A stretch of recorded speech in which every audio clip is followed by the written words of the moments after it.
اعوذ باللہ من الشیطان الرجیم، بسم اللہ الرحمن الرحیم۔ آج آپ کی خدمت میں حضرت خدیجۃ الکبریٰ کے بارے میں عرض کرنا ہے۔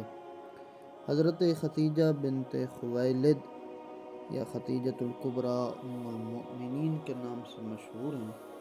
پیغمبر اکرم صلی اللہ علیہ وآلہ وسلم کی پہلی بیوی اور حضرت زہرا کی ماں ہیں۔ آپ نے بعثت سے پہلے حضرت پیغمبر اکرم سے شادی کی۔ آپ پر ایمان لانے والی پہلی خاتون ہیں۔ حضرت خدیجہ نے اپنی ساری دولت اسلام کے راہ میں خرچ کی۔ پیغمبر اکرم نے حضرت خدیجہ کے احترام میں ان کی زندگی کے دوران دوسری زوجہ اختیار نہیں کی۔ آپ کی وفات کے بعد آپ کو اچھے الفاظ میں یاد فرماتے تھے۔ فرماتے ہیں کہ پیغمبر اکرم حضرت خدیجہ کے بطن سے 2 بیٹے ہوئے، قاسم و عبداللہ، اور ایک بیٹی حضرت فاطمہ۔ حضرت خدیجہ ہجرت سے 3 سال پہلے 65 سال یا بعض روایات کے مطابق 50-55 سال بھی لکھا گیا ہے کہ مکہ میں ان کی رحلت ہوئی۔ پیغمبر نے آپ کو قبرستان میں سپرد خاک کیا۔ حضرت خدیجہ خویلد بن اسد بن عبد العزیٰ بن قصال قرشی الاسدیہ فاطمہ بنت زائدہ کی بیٹی تھی، اور ہر 2 اعتبار سے، ماں اور والد کے اعتبار سے، چند پشتوں کے فرق سے پیغمبر اکرم کے ہی خاندان سے جا کے ملتی ہیں۔ حضرت خدیجہ کے بارے میں جو اہل سنت اور شیعہ کتب میں لکھا گیا ہے کہ سب سے بڑی مالدار تھیں، تجارت کرتی تھیں، اپنا سرمایہ لگاتی تھیں، اور اسی طرح کم از کم 400 کے لگ بھگ آپ کی کنیز اور غلام تھے جو آپ کی خدمت پر مأمور ہوتے تھے۔ حضرت خدیجہ سلام اللہ علیہا ایک عظیم خاتون تھیں، باہوش خاتون تھیں، عقل مند تھیں، اور شرافت کے کمال پہ پہنچی تھی۔ جب وہ زمانہ عرب کا زمانہ تھا جہاں پر فسق و فجور، برائی، ظلم، قتل اور ہر قسم کی جو انسان کے تصورات میں آ سکتا ہے برائی عرب کے اندر موجود تھے، لیکن جناب سیدہ خدیجۃ الکبریٰ اپنے زمانے کی طاہرہ مشہور تھی۔ پیغمبر اکرم سے شادی کا جو تذکرہ ہے وہ اس طرح ہے کہ اپنے غلام کو انہوں نے جناب میسرہ کو ساتھ بھیجا کہ ایک قافلے کے طور پر کہ یہ شام لے جاؤ، تجارتی قافلہ، اور پیغمبر اکرم کے ساتھ انہوں نے غلام بھیجا۔ اور واپس جب آ رہے تھے، آ کر جناب خدیجہ سے انہوں نے عرض کیا کہ بی بی یہ جو نوجوان ہے، 25 سال کم از کم تھے حضرت پیغمبر اکرم کی سن مبارک، کہا کہ یہ جو نوجوان ساتھ گیا تھا اس کے بہت ساری ایسی چیزیں تھیں، لیکن ایک بات جو میں نے دیکھی ہے کہ جہاں پر بھی جس بازار میں ہم کوئی شے بیچتے تھے یا خریدتے تھے تو بیچنے والا، خریدنے والا شخص اگر کسی بت کا نام لے کر بات کرتا تھا یا معاملہ کرتا تھا، یہ نوجوان اس کے ساتھ معاملہ نہیں کرتا تھا۔ حضرت خدیجہ اپنے زمانے کی بڑی عالمہ تھی، با ایمان تھی، اس زمانے کے جو شریعت چل رہی تھی اس پر اعتقاد رکھتی تھی اور اس پر عمل کرتی تھی۔ بعض روایات کے اندر موجود ہے کہ حضرت انجیل کا علم رکھتی تھی، انجیل لوگوں کو تعلیم کرتی تھی، بتاتی تھی۔ بہرحال انہوں نے پھر تقاضا کیا کہ میں اس نوجوان یعنی محمد مصطفیٰ صلی اللہ علیہ وآلہ وسلم سے شادی کرنا چاہتی ہوں۔ حق مہر کے عنوان جب معین ہوا انہیں لگا تو فوراً جب پردے کے پیچھے بیٹھی تھی تو کہا کہ نہیں، یہ میں پیغمبر اکرم سے نہیں لیتی، میں خود ادا کروں گی۔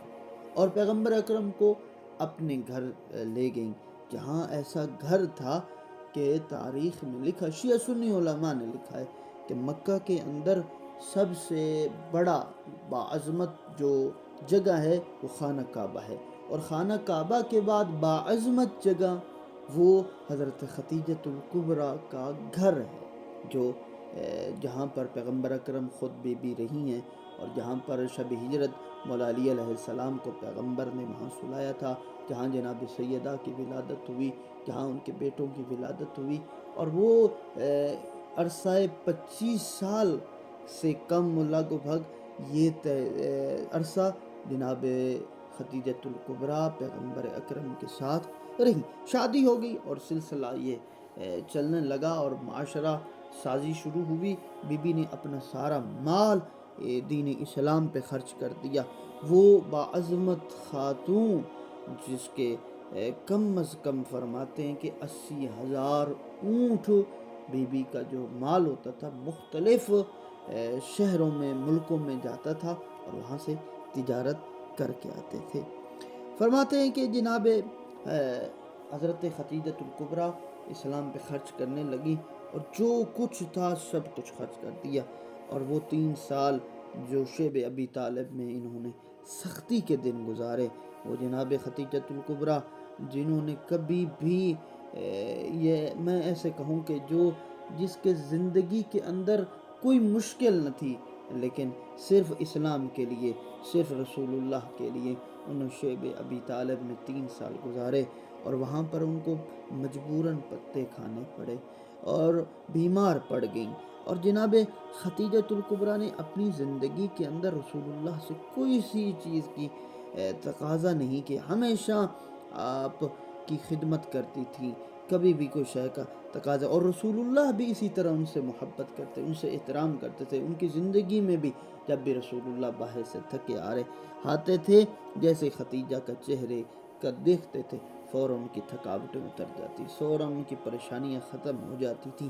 اتنی محبت کرتے، صرف جناب خدیجہ سے نہیں بلکہ روایات میں موجود ہے کہ رسول اللہ کے گھر ایک بوڑھی خاتون آتی تھی اور جب آتی تھی تو رسول اللہ ان کی خدمت کرتے تھے، گوسفند ذبح کرتے تھے، جانور ذبح کرتے تھے، ان کو کھلاتے تھے، ان کی مشکلات کو دور کرتے، ان کے گھر تحائف بھیجتے تھے. امہات المومنین نے جو رسول کی بیویاں گھر میں موجود تھیں پوچھا، کہا یا رسول اللہ یہ خاتون بوڑھیا کون ہے مدینے کے اندر جو آتی ہے اور آپ اس کی خدمت؟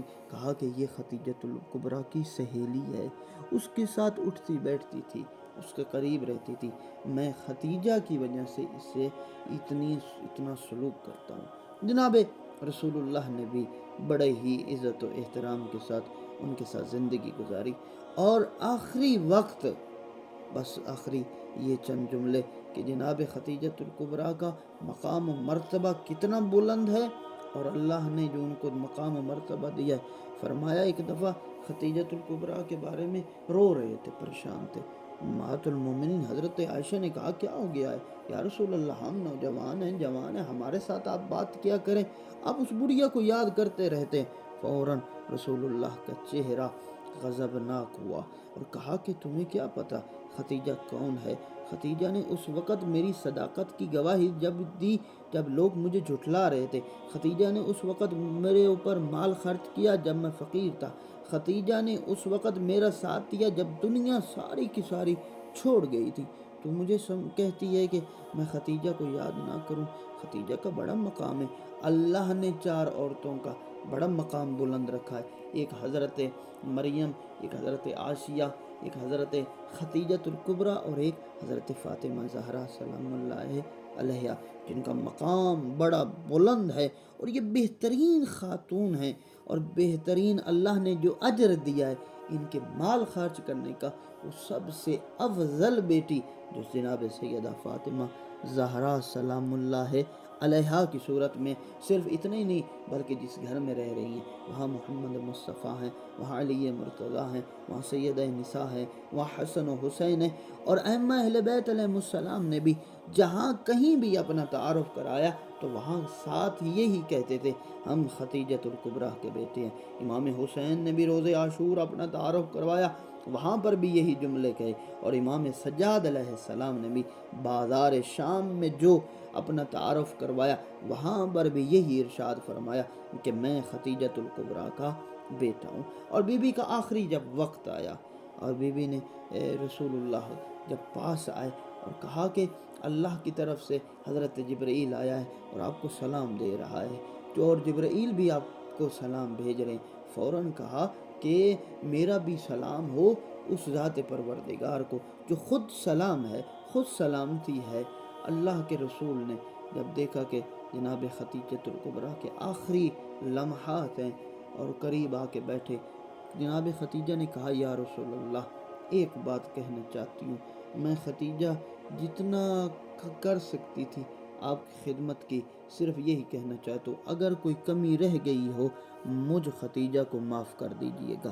رسول اللہ رونے لگے، کہا ختیجہ تو نے کوئی کمی نہیں کی، تو نے بڑی خدمت کی ہے، میں محمد کی خدمت کی، تو نے اسلام کی خدمت کی ہے، اللہ نے تیرا بڑا مقام رکھا ہے، دنیا اور آخرت میں تیرا بہت بڑا مقام ہے۔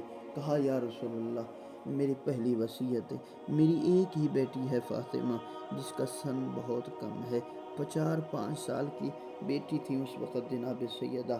کہا یہ میری چھوٹی بیٹی ہے، اس کا کوئی اور نہیں ہے، یا رسول اللہ میری بیٹی کا خیال رکھیے گا۔ اور ایک اور وصیت کہا یا رسول اللہ آپ سے نہیں کہتی، مجھے شرم و حیا آتی ہے، میں اپنی بیٹی سے کہوں گی اور میری بیٹی آپ سے کہیں گی۔ رسول اللہ حجرے سے باہر گئے، جناب ختیجۃ الکبریٰ نے اپنی بیٹی فاطمہ زہرا کو بلایا، اپنے قریب بلا کر کہا بیٹی میں نے ساری زندگی تیرے بابا کے ساتھ گزاری ہے، کبھی بھی میں نے تیرے بابا سے کچھ نہیں مانگا، آج بھی مجھے شرم و حیا آ گئی کہ میں کیسے اپنے شوہر سے تیرے بابا سے کچھ مانگوں۔ جب یہ کہا تو کہا بیٹا سنو، اپنے بابا سے کہنا وہ عبا مجھے دے دے، کفن کے طور پر دے، جس عبا کو پہن کر اللہ کی وحی نازل ہوتی تھی، اللہ کی وحی نازل ہوتے ہوئے تیرا بابا وہ عبا پہنتا تھا، مجھے وہ عبا دے دے کفن کے طور پر، مجھے قبر سے خوف